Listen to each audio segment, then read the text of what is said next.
Nasa kote ang isang lalaking kabilang sa listahan ng most wanted person sa lalawigan ng Albay dahil sa kasong panggagahasa. Matapos itong matunto ng mga otoridad sa isang palengke sa Sampaloc, Maynila. Nakibalita dyan si Police Staff Sergeant Merculito Lovendino Jr. Naaresto ng mga otoridad ang isang lalaking itinuturing na pinaka-wanted na kriminal sa lalawigan ng Albay habang nagtatrabaho sa isang pampublikong palengke sa Sampaloc, Maynila.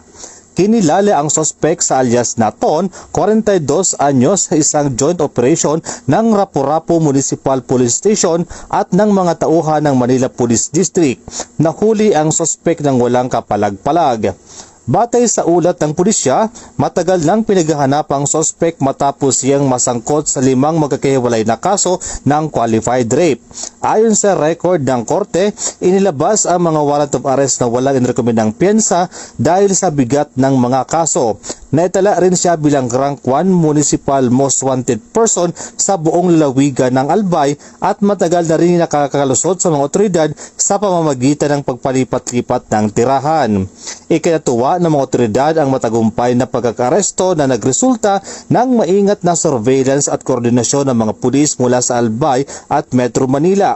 Kasalukuyang nasa kustudiya na ng Rapu-Rapu ni Municipal Police Station ang sospek para sa kakulang proseso at inihanda na rin ang kanyang paghaharap sa korte.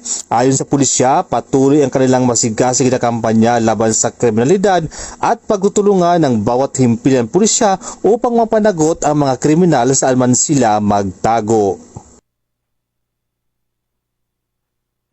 Mula dito sa Bicol Region, ako po yung Police News Network Correspondent, Police Staff Sergeant Merculito P. Lovendino Jr.